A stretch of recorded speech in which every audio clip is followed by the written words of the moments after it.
Quel est ton nom et ton âge? Je m'appelle Evruet puis j'ai 14 ans. Je m'appelle Clara Cormier puis j'ai 14 ans. Quel âge avais-tu quand tu as eu ton premier téléphone? Je crois que c'était comme vers la fin de la 5e année, donc j'avais comme 11. J'avais 11 ans. Le premier téléphone portable que j'ai eu, j'avais comme 34 ou 35 ans. J'ai eu mon premier téléphone en 5e année, puis j'avais 9-10 ans, probablement.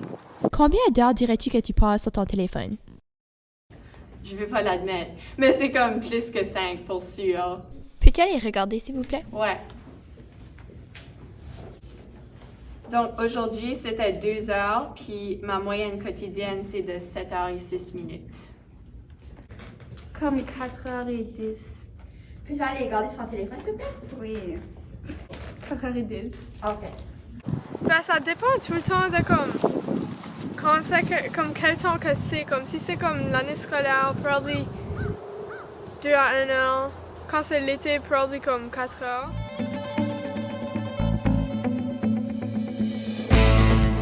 Quelle est l'application que tu utilises le plus? Probablement Snapchat, sinon ça serait TikTok, les réseaux sociaux. Prob Snapchat puis TikTok. TikTok. Probablement Facebook puis les banques. Comment penses-tu que ton téléphone influence ta qualité ou ta quantité de sommeil?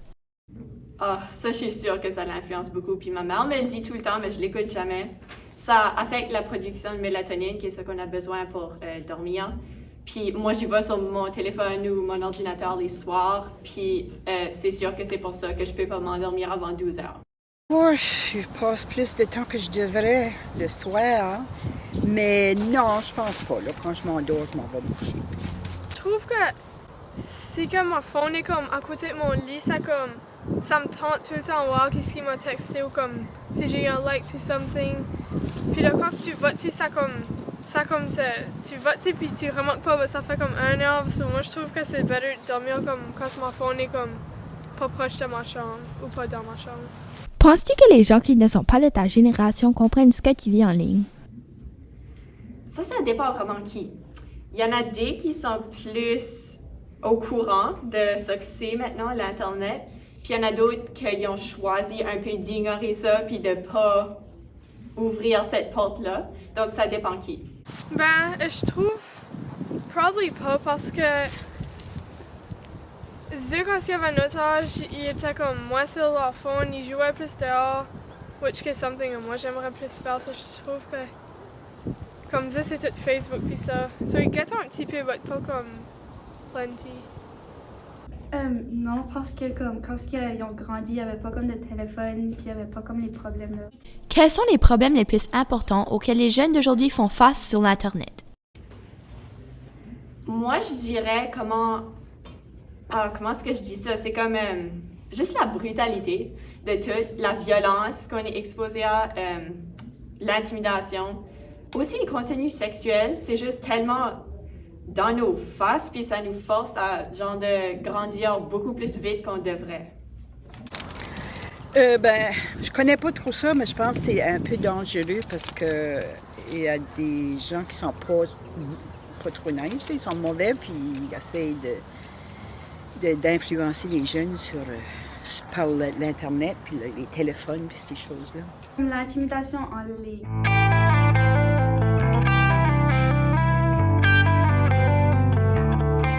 Parle-moi de choses choquantes comme des messages ou des photos que tu as déjà reçues ou vues via les réseaux sociaux.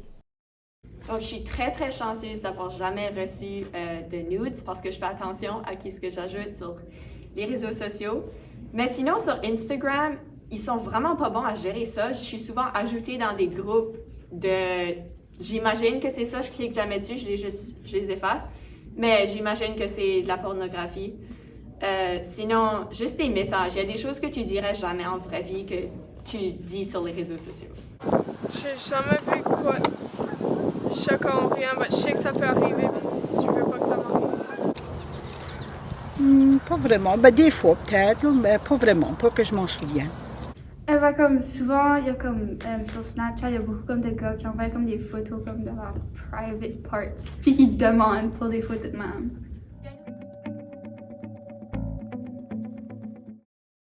De nos jours, comment accessible est la pornographie en ligne? Beaucoup trop. C'est pas protégé du tout, puis c'est vraiment triste parce que là, il y a des très, très jeunes enfants qui sont exposés à ça, puis c'est horrible. Ça devrait être beaucoup plus sécure, mais c'est pas. T'as littéralement juste à écrire le mot dans Google, puis ça t'en donne plein. C'est comme vraiment accessible. Comme tu vas juste sur Google, puis tu searches up, puis tu vas l'avoir. Ouh, de ça que je sache, je pense que c'est très facile. C'est très facile. Qui penses-tu cherche activement du contenu pornographique en ligne et comment penses-tu que ces personnes sont affectées par cette exposition?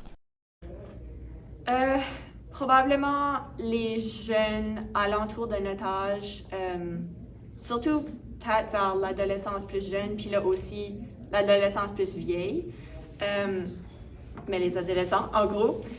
Puis plus de monde qu'on pense, je suis sûre qu'il y a des personnes que vous diriez jamais qui chercheraient pour ça, qui cherchent pour ça. Ça les affecte d'une façon que ça leur donne une mauvaise perception de qu'est-ce qu'est la réalité, qu'est-ce qui est vrai dans des relations. Ça se passe pas du tout comme ça. Puis c'est triste parce que ça crée des attentes qui sont juste irréelles. C'est peut-être les jeunes hommes, peut-être, sont plus portés à chercher ces choses-là. Je sais pas comment ça pourrait les affecter, là. Je connais pas ça trop. Quel rôle penses-tu que les réseaux sociaux jouent dans le niveau d'anxiété des jeunes d'aujourd'hui? Oh, OK. Ça va des deux côtés. Ça nous affecte socialement. Donc, l'interaction sociale, la vraie qu'on a, devient un mess parce qu'on est tellement pas habitué à ça. Puis aussi, le stress de voir quelque chose que tu veux pas voir. Aussi, toutes les affaires avec les likes, puis les snap scores, puis la popularité en ligne, ça crée définitivement de l'anxiété chez beaucoup de gens. Comme beaucoup, parce que comme souvent, comme tu vas aller en ligne, puis tu vas voir comme beaucoup comme de fake stuff, comme il y a beaucoup comme de filters, puis ça, là, comme quand tu vas arriver en vraie vie, tu vas penser que t'es comme plus comme laid, puis ça.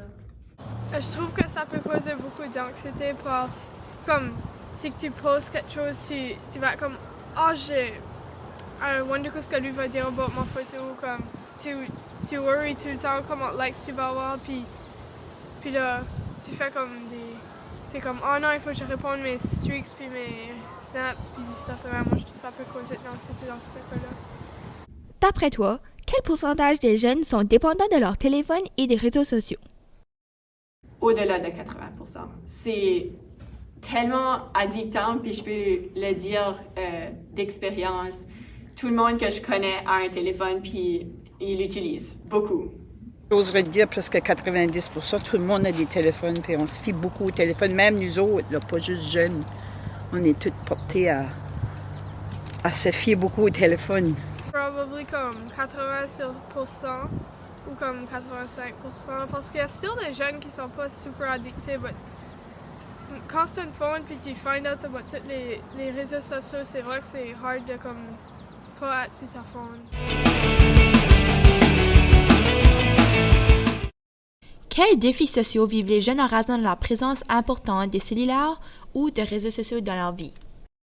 Donc, comme que j'ai mentionné, à cause qu'on est tellement sur nos téléphones puis que c'est ça notre source d'interaction sociale, on oublie comment vraiment parler aux gens. Donc, ça nous enlève un peu cette manière-là. J'ai comme toutes mes amies non, ok, je vais pas dire toutes, mais la plupart de mes amis maintenant, c'est comme les relations, ça se passe sur l'Internet. Donc, d'aller à quelqu'un puis leur demander d'être ton partenaire, ça se fait presque plus, puis c'est comme triste. Je pense qu'il y a moins de communication personnelle, puis je pense que ça va affecter éventuellement les jeunes.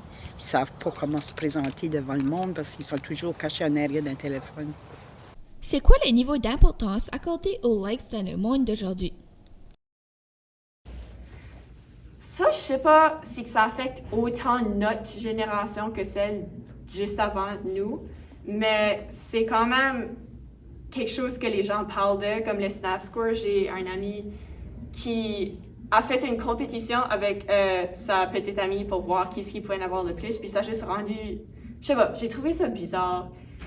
C'est bizarre que ça existe même, d'après moi, les Snap Scores, Ouais.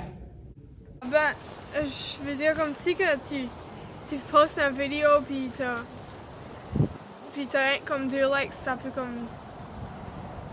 comme pas blesser, mais comme c'est comme pas vraiment fun. Comme beaucoup parce que comme là, comme ils vont poster quelque chose, puis là ils vont penser que comme si le monde ne like pas, comme ils sont pas comme aimés ou something. Puis comme le monde est puis ils se comparent. Puis C'est ça, comme ils se comparent avec du monde. Ouais, Yeah. ok. Ben, je connais pas comment ça marche. Ben, je pense que si quelqu'un fait un YouTube et il vend des likes, ben là, je sais pas ce qu'il fait de l'argent ou quoi ce que c'est, mais il est très populaire puis il aime ça. C'est important qu'il y ait des likes. Qui penses-tu a été le plus heureux à l'adolescence? Les jeunes d'aujourd'hui ou ceux des années 1980 à 1990 et pourquoi?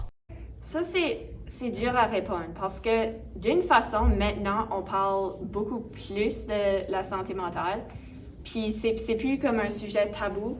Ben, encore un peu, mais beaucoup moins. On a plus de ressources, c'est moins difficile d'aller chercher de l'aide. Donc, à cause de ça, peut-être que je dirais que ça nous rendrait plus heureux. Mais en même temps, je crois qu'il y a plus de problèmes de santé mentale chez les jeunes d'aujourd'hui à cause des réseaux sociaux, des téléphones. Donc, probablement ceux d'avant. OK. Ben, presque tous les adolescents, ils ont des problèmes ou qui passent à travers des choses différentes. Ça fait dans 90, il y avait des problèmes. Dans 90, il y en avait d'autres sortes. Dans mon temps, il y avait d'autres sortes de problèmes. C'est un âge qui est difficile. Puis, je pense qu'on a tous chacun nos bagages là, dans ces années-là. Ceux-là d'avant parce que il n'y avait pas besoin comme si tu te faisais intimider, c'était juste en personne. Mais là, comme maintenant, tu te fais intimider comme tout le temps. Comme les deux. Il y a deux façons. Oui, comme C'est en plus personne facile. puis en ligne, c'est beaucoup plus facile. Dans le temps de temps de 1980 puis 1990, c'était plus happy. À cause, pas happy, mais comme, je feel comme si qu'il y avait moins de temps à penser about tout ça parce qu'ils jouaient plus dehors, puis il y avait pas comme du stuff à worry about sur leur phone. Pour quelle raison utilises-tu ton téléphone? Pour le fun. D'habitude, c'est même pas comme... C'est pas si fun que ça. C'est juste parce que je suis bored ou que j'y vais sur Google parce que j'ai une question, parce que j'ai beaucoup de questions.